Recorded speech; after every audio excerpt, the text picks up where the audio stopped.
Everyone और मैं आपके साथ हूं नगमा शेख। पूर्वांचल की अहम खबरों के साथ पूर्वांचल न्यूज में। तो बुलेटिन की शुरुआत करते हैं गोरखपुर से। पॉलिथीन और उससे बनने वाली प्लास्टिक के गिलास, कटोरी और थाली को भले ही प्रतिबंधित कर दिया गया है, लेकिन इसके बावजूद व्यापारी अपनी हरकतों से बाज नहीं आ रहे। वो चोरी छिपे भारी मात्रा में माल मंगा रहे हैं और उसकी बिक्री भी कर रहे हैं। इसी को देखते हुए गोरखपुर में प्रतिबंधित पॉलिथीन के खिलाफ नगर निगम ने अभियान छेड़ रखा है। इसी कड़ी में एक व्यापारी पर कार्रवाई करते हुए नगर निगम की टीम ने 1 लाख रुपए का जुर्माना लगाया है। गोरखपुर नगर निगम के प्रवर्तन दल की टीम को बड़ी सफलता मिली है। प्रवर्तन दल की टीम ने इलाहीबाग हाईवर्ड बांध के पास एक गोदाम में छापा मारा। यहाँ प्रतिबंधित पॉलिथीन, प्लास्टिक के ग्लास, थर्माकोल के बर्तन बरामद किए गए। ये गोदाम हनी अग्रवाल नाम के व्यक्ति का है। खबरों के मुताबिक गोदाम से 50 कुंटल के आसपास प्लास्टिक और थर्माकोल की वस्तुएं मिली हैं। इस बारे में पूछे जाने पर गोदाम के मालिक ने कहा कि वो गांव में डिमांड है, इसलिए इसे बेचते हैं। व्यापारी के खिलाफ 1 लाख रुपए का जुर्माना लगाया गया है। हम लोग की दिक्कत ये है सर कि देहातों में माल बिक रहा है सर, शहर में माल नहीं बिक रहा। देहात वाला आता है सीधे कहता है अगर वो दीजिएगा तभी हम कागज़ का लेंगे, तो नहीं लेंगे। हम लोग का सबसे बड़ा दिक्कत यही है कि हम लोग बैठ के क्या करें दुकान पे। कागज़ का आइटम तभी वो ले रहा है जब कहता है कि सरकार द्वारा प्रतिबंधित। सर देहातों में तो आप जाइए, देहातों में नहीं जा रहा है। हकीकत है सर, हम मान रहे हैं, लेकिन जानबूझ के अपराध कर रहे हैं आप। गलती है सर ये। हम लोगों ने यहाँ पे छापा मारा तो यहाँ देखा गया कि वास्तव में यहाँ पे बहुत बड़ी प्लास्टिक की खेप रखी हुई है। हम लोगों ने उसको जब्त करने की कार्रवाई कर रहे हैं और उन पर 1 लाख रुपए का जुर्माना हम लोगों ने आरोपित किया है और उन्होंने 1 लाख रुपए का चेक हम लोग को दे दिया है। और भविष्य में भी इस प्रकार की हम लोग जहाँ जहाँ प्लास्टिक की खबर प्राप्त होगी हम लोग वहाँ पे छापा मार कार्रवाई करेंगे। साथ ही आपके सम्मानीय चैनल के माध्यम से हम जनहित में लोगों से यह अपील भी करते हैं कि कृपया करके जो है प्लास्टिक का न तो कोई इस्तेमाल करें, न सब्जी या कोई भी सामान लेने जाएं। सब लोग प्लास्टिक का बैग की जगह एक कपड़े का थैला लेकर के जाएं। नगर निगम का कहना है कि प्रतिबंधित पॉलिथीन के खिलाफ लगातार अभियान चलाया जा रहा है। बावजूद इसके चोरी छिपे इसका कारोबार किया जा रहा है। नगर निगम ने लोगों से भी अपील की है कि प्रतिबंधित पॉलिथीन का इस्तेमाल ना करें और सामान खरीदने के लिए घर से कपड़े के थैले लेकर निकलें। गोरखपुर में हत्या के एक मामले का खुलासा करते हुए पुलिस ने 4 आरोपियों को गिरफ्तार कर लिया है। चोरी और लूट के पैसों के बंटवारे को लेकर हुए विवाद में इस हत्याकांड को अंजाम दिया गया था। मामला 27-28 सितंबर का है। गोरखनाथ थाना क्षेत्र के हावर्ड बंधे पर 25 साल के युवक की लाश मिली थी। पहचान छुपाने के लिए हत्या के बाद शव को बुरी तरह से क्षतिग्रस्त कर दिया गया था। इस मामले का खुलासा करते हुए पुलिस ने 4 आरोपियों को गिरफ्तार किया है। घटना का खुलासा करते हुए पुलिस ने बताया कि चोरी और लूट के पैसे को आपस में बांटने को लेकर विवाद हुआ था, जिसके बाद नाटे और उसके साथियों ने राहुल का गला दबाकर ब्लेड से काट डाला, फिर ईंट से कुचलकर उसकी हत्या कर दी। अभियुक्त और जो मृतक है वो दोनों एक साथ जेल में निरुद्ध रहे हैं पहले। इस वजह से चोरी और लूट का माल बांटने को लेकर के इनके बीच मनमुटाव शुरू हो गया और जो मृतक है उसके पास कुछ पैसा रह गया था चोरी और लूट का। उसी पैसे को ये बार बार मांगते थे और उन्होंने नहीं दिया। इस वजह से इन चारों ने मिलकर के इसकी हत्या कर दी और बॉडी जो है बंदे के पास नीचे फेंक दी, जो सुनसान एरिया है। बॉडी बरामद होने के बाद उसकी शिनाख्त की कार्रवाई की गई। जैसे ही शिनाख्त हुई वैसे ही इसके साथियों को पता लगाया और ये घटना वर्कआउट हुई है और जिसमें 4 लोग अरेस्ट किए गए हैं। चारों में से एक पहले से अच्छा अभियुक्त रहा है। इस पर गैंगस्टर की कार्रवाई की जाएगी और इन लोगों को जेल भेजा जा रहा है। पुलिस की तफ्तीश के मुताबिक मृतक और सभी आरोपियों का पहले से आपराधिक रिकॉर्ड रहा है। रकम के बंटवारे को लेकर इन लोगों में कई बार विवाद हुआ, क्योंकि मृतक राहुल ने लूटे गए पैसे अपने पास रखा था। चारों अभियुक्तों ने सुनियोजित तरीके से राहुल को पहले शराब पिलाई, फिर उसकी हत्या कर दी और लाश को छोड़कर फरार हो गए। भारत चीन सीमा पर निर्माण कार्यों को गति दे रहे सीमा सड़क संगठन के जवान रामेश्वर गुप्ता की शहादत से कुशीनगर के लोगों की आंखें नम हैं। हृदय गति रुक जाने से शहीद हुए रामेश्वर गुप्ता बीआरओ में जीआरईएफ में कार्यरत थे। शुक्रवार को उनका पार्थिव शरीर पैतृक गांव बटराव पहुंचेगा। कुशीनगर के फाजिल नगर विकास खंड के बदुरा निवासी रामेश्वर गुप्ता की वर्तमान में तैनाती चीन सीमा के तिनसुकिया करौती बॉर्डर पर थी। मंगलवार को शाम 6 बजे सेना के अधिकारी उनके बड़े पुत्र अजीत को फोन कर उनकी शहादत की सूचना दी। हृदय गति रुक जाने से जवान रामेश्वर गुप्ता शहीद हो गए। शुक्रवार को उनका पार्थिव शरीर सड़क मार्ग से उनके गांव लाया जाएगा। रामेश्वर प्रसाद गुप्ता आरपी गुप्ता उनके हार्ट अटैक से निधन हो गया है।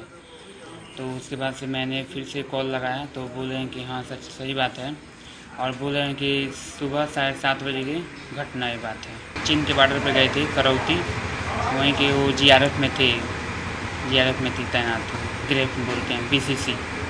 शहीद जवान अपने पीछे पत्नी, 2 बेटे और 2 बेटियां छोड़ गए। शहीद के गांव में गम का माहौल है, लेकिन इस बात का गर्व भी है कि गांव के बेटे ने देश की रक्षा के लिए अपने प्राणों की आहुति दी है। पिछले 2 दशक से प्रकृति के सफाई कर्मी कहे जाने वाले गिद्धों की संख्या में तेजी से कमी आ रही है।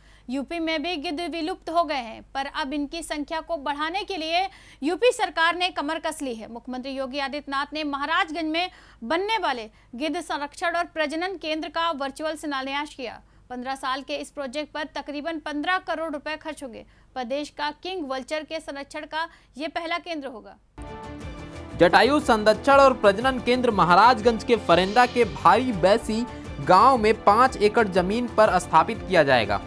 मुख्यमंत्री योगी आदित्यनाथ ने गिद्ध संरक्षण और प्रजनन केंद्र का वर्चुअल शिलान्यास किया। सरकार ने इस मद में पहले ही 83 लाख रुपए स्वीकृत किए थे, वन विभाग को दे दिए गए थे। पूरे प्रोजेक्ट पर लगभग 15 करोड़ रुपए खर्च होने का अनुमान है। भारतीय उपमहाद्वीप पर गिद्धों की 9 प्रजातियां हैं। इनमें से 3 प्रजातियां व्हाइट बैकेड, सिलेंडर विल्ड और लॉन्ग विल्ड भारतीय वन जीव अधिनियम 1 के तहत संरक्षित हैं। प्रजनन एवं संरक्षण का केंद्र का आज शिलान्यास एवं भूमि पूजन उत्तर प्रदेश के यशस्वी मुख्यमंत्री तथा वन मंत्री के द्वारा हुआ है। जो संरक्षण केंद्र बनने जा रहा है, ये वास्तव में प्रदेश में या कह लीजिए देश में एक बहुत बड़ा प्रजनन केंद्र बनने जा रहा है, जिससे इस क्षेत्र के लोगों को काफ़ी सुविधा भी होगी और एक अच्छी सौगात मिली है। एक पर्यटन का बहुत बड़ा केंद्र यहाँ विकसित हो सकता है इसके माध्यम से।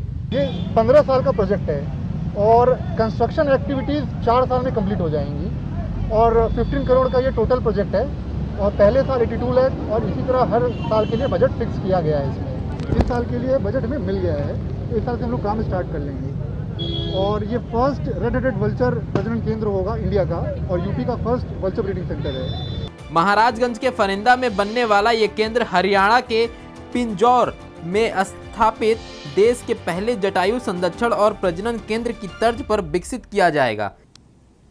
गिद्ध के बारे में ये कहा जाता है कि ये प्रकृति पर्यावरण की शुद्धि करते हैं।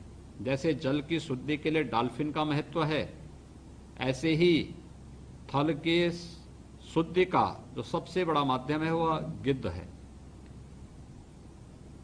और यही कारण है कि हमने जब हमारी परंपरा में विष्णु को, भगवान विष्णु को सृष्टि के पालक के रूप में हम मानते हैं, तो सृष्टि का पालन तभी होगा जब सृष्टि में पर्यावरण की सुरक्षा होगी। यहाँ गिद्धों के संरक्षण और प्रजनन की पूरी व्यवस्था होगी। इसके साथ ही इस केंद्र को पर्यटन के लिहाज से भी विकसित किया जाएगा। आजमगढ़ के दौरे पर आए आम आदमी पार्टी के नेता और यूपी प्रभारी संजय सिंह ने प्रदेश सरकार पर निशाना साधते हुए कहा कि यूपी में कानून व्यवस्था भगवान भरोसे है, यहाँ कोई भी सुरक्षित नहीं है। आम आदमी पार्टी के नेता और यूपी के प्रभारी संजय सिंह ने राज्य सरकार पर जमकर हमला बोला और कहा कि महिला अपराध रोकने में शासन प्रशासन पूरी तरह विफल साबित है। प्रदेश सरकार और प्रशासन की ओर से जिस तरीके से रवैया अपनाया जा रहा है, उसको लेकर न्याय की उम्मीद भी नहीं की जा सकती।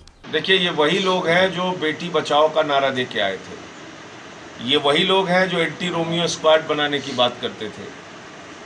ये वही लोग थे जिन्होंने नारा दिया था न गुंडा राज न भ्रष्टाचार। आज गुंडों का राज उत्तर प्रदेश में स्थापित हो गया है। तो कुल मिलाकर ये बहुत साफ तौर पे स्पष्ट है कि उत्तर प्रदेश आज शायद इसको जंगल राज कहना भी कम होगा।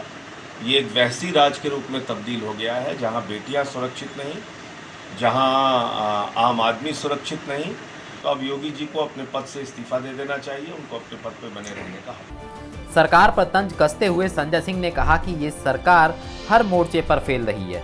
जिस तरह से 4 महीने में मेरे ऊपर 14 मुकदमे दर्ज किए गए, उतने मुकदमे किसी भी अपराधी पर नहीं दर्ज हुए हैं। हाथरस कांड को लेकर यूपी सरकार के प्रवक्ता और कैबिनेट मंत्री सिद्धार्थनाथ सिंह ने कहा कि पूरे मामले में विपक्ष की साजिश का पर्दाफाश हो गया है, इसलिए अब राज्य सरकार नहीं बल्कि विपक्ष ही जनता के निशाने पर है।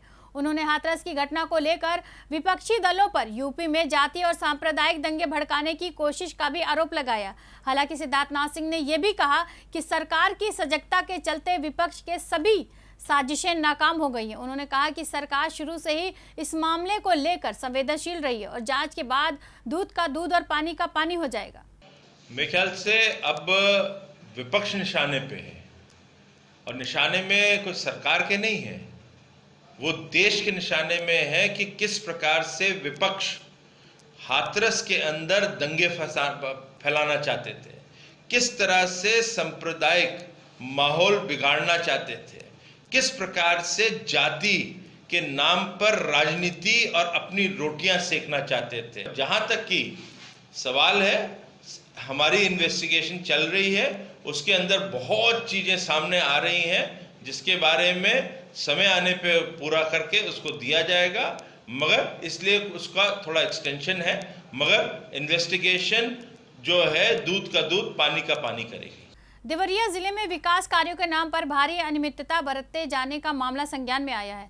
विकास खंड भागलपुर के कटियारी गांव के शिकायतकर्ता के मुताबिक इस मामले में उच्च अधिकारियों से शिकायत की गई है, लेकिन इसके बाद भी अभी तक इस मामले में कुछ भी नहीं हुआ है।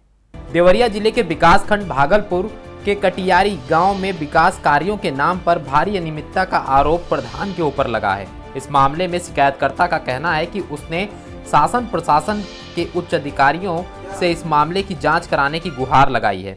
जिला अधिकारी ने मुख्य पशु चिकित्सा अधिकारी को मामले की जांच कर रिपोर्ट मांगी है, लेकिन शिकायतकर्ता का कहना है कि 3 महीने से अधिक समय बीत जाने के बाद भी अभी तक जांच पूरी नहीं हो सकी है। हमारे गांव में आंगनबाड़ी बन रहा है, इसमें न्यू में पुराने खड़ंजे ईंटे का प्रयोग किया गया। उसकी पूरी दीवार सरजुगी सफ़ेद बालू से जुड़ाई की जा रही है। मैंने इसकी शिकायत मुख्य खंड विकास अधिकारी भागलपुर को किया था, उन्होंने कोई इसमें कार्रवाई नहीं की। फिर मैं 14 तारीख को मुख्य विकास अधिकारी महोदय से शिकायत किया, लेकिन आज तक कोई भी सक्षम व्यक्ति जांच करने नहीं आया। अपनी शिकायत में शिकायतकर्ता ने कहा कि गांव में आंगनवाड़ी केंद्र के भवन का निर्माण कार्य किया जा रहा है, जहां पूरी तरह मानकों की अनदेखी की जा रही है और घटिया गुणवत्ता की सामग्री का इस्तेमाल किया जा रहा है। इसके अलावा विद्यालय के नवनिर्मित चहार को तोड़कर सरकारी धन का दुरुपयोग किया गया है। साथ ही शौचालय और खड़ंजा निर्माण में भी जमकर अनियमितता बरती गई है। जिलाधिकारी महोदय से शिकायत किए थे हमारे गांव के प्रधान पुष्पा देवी, जो 2 साल से अचेत अवस्था में है और उनके खाते का संचालन हो रहा है, कौन कर रहा है, कैसे कर रहा है, इसकी शिकायत हम जिलाधिकारी महोदय को किए थे। प्रधान ने भ्रष्टाचार किया है, जिसकी शिकायत मैंने समस्त 5 साल के कार्यकाल का जांच के लिए कंप्लेन किया था, जिसको डीएम साहब ने रिकमेंड किया मुख्य पशु चिकित्सा अधिकारी को। मुख्य पशु चिकित्सा अधिकारी की देखरेख में जांच हुई, अभी तक उसमें कोई उसका रिपोर्ट नहीं आया और प्रधान द्वारा उसमें भारी घपला घोटाला किया गया है। निर्माण कार्यों में अनियमितता की शिकायत मिलने पर जिला पंचायती राज अधिकारी ने जांच कर उचित कार्रवाई का भरोसा दिया। आरोप जो है बेबुनियाद और निराधार है। मानक के अनुरूप हमारे गांव में जो है जो आंगनबाड़ी केंद्र बन रहा है वो अच्छा बन रहा है, उससे हम लोग सभी संतुष्ट हैं, कहीं कोई दिक्कत नहीं है और ये सारे आरोप जो है निराधार हैं। ये तो जांच का विषय है और निस्संदेह सामान्यतया प्रधान का अपना फर्म या अपना ईंट का भट्ठे से नहीं क्रय किया जा सकता, इसमें प्रतिबंध होता है। तो अगर प्रधान कर रहा है तो ये भी अनियमितता है, किंतु ये सारे तथ्य जांचोपरांत आएंगे, संज्ञान में आएंगे तो निश्चित रूप से कार्रवाई की जाएगी। जिला प्रशासन ने पूरे मामले पर कहा कि शासन के निर्देश पर मुख्य पशु चिकित्सा अधिकारी से रिपोर्ट मांगी गई है, जो अभी नहीं मिली है। उन्हें निर्देशित कर जांच रिपोर्ट जल्द से जल्द मंगाई जाएगी और दोषी पाए जाने पर संबंधित लोगों के खिलाफ सख्त कार्रवाई की जाएगी। हाथरस कांड की सीबीआई जांच कराने, पीड़ित परिवार को मुआवजा, सुरक्षा देने जैसी मांगों को लेकर इलाहाबाद हाई कोर्ट में जनहित याचिका दाखिल की गई है। हाई कोर्ट की अधिवक्ता मंजूषा भारती ने ये याचिका दाखिल की है। हाथरस की घटना को लेकर इलाहाबाद हाई कोर्ट में एक जनहित याचिका दाखिल हुई है। हाई कोर्ट ने याचिका की सुनवाई के लिए 8 अक्टूबर की तारीख तय की है। इस याचिका में सीबीआई जांच, पीड़ित परिवार को मुआवजा और सुरक्षा देने की मांग की गई है। याचिका की सुनवाई कर रहे न्यायमूर्ति एमएन भंडारी और न्यायमूर्ति पीयूष अग्रवाल की बेंच को अपर शासकीय अधिवक्ता मुर्तजा अली ने बताया कि ऐसी ही मांगों को लेकर सुप्रीम कोर्ट में भी याचिका की सुनवाई हुई है। सुप्रीम कोर्ट के समक्ष राज्य सरकार ने सीबीआई जांच पर सहमति जताई है। सुप्रीम कोर्ट ने राज्य सरकार से पीड़ितों, गवाहों की सुरक्षा जैसे मुद्दों पर भी जानकारी मांगी है। इसके बाद कोर्ट ने याचिका को सुनवाई के लिए 8 अक्टूबर को प्रस्तुत करने का निर्देश दिया है। आजमगढ़ के जहानागंज थाना क्षेत्र के गोधोरा गांव के पास ट्रक और बाइक की भीषण टक्कर में 2 युवकों की मौत हो गई, जबकि एक अन्य युवक घायल हो गया, जिसे जिला अस्पताल में भर्ती कराया गया। आजमगढ़ के जहानागंज में गोधौरा गांव के पास ट्रक ने बाइक को टक्कर मार दी। इस घटना में 18 साल के रोहित और 30 साल के धर्मेंद्र की मौत हो गई, जबकि 25 साल का अनिल गंभीर रूप से घायल हो गया। ये तीनों ही लोग बाइक पर सवार होकर जहानागंज के अमदही गांव से समेदा वर्कशॉप पर जा रहे थे। आज सुबह एक मोटरसाइकिल में 3 व्यक्ति थे जो जिन्हें अर्ली मॉर्निंग टक्कर मार दी गई ट्रक द्वारा। उनमें से 2 लोगों की मौके पर मौत हो गई है और एक को हॉस्पिटल भिजवाया गया है। ट्रक का पीछा किया गया था और सब जगह मैसेज किया गया है, उस पर पाइप लगा हुआ था और जल्द ही वो उसे जब्त किया जाएगा। दुर्घटना की सूचना मिलते ही स्थानीय पुलिस मौके पर पहुंची और घायल व्यक्ति को अस्पताल में भर्ती कराया। शव को पोस्टमार्टम के लिए भेजकर पुलिस आगे की कार्रवाई में जुट गई है। इलाहाबाद हाई कोर्ट ने उत्तर प्रदेश अधीनस्थ सेवा चयन आयोग लखनऊ को 2 महीने में आबकारी विभाग के सिपाहियों का भर्ती परिणाम घोषित करने का निर्देश दिया है।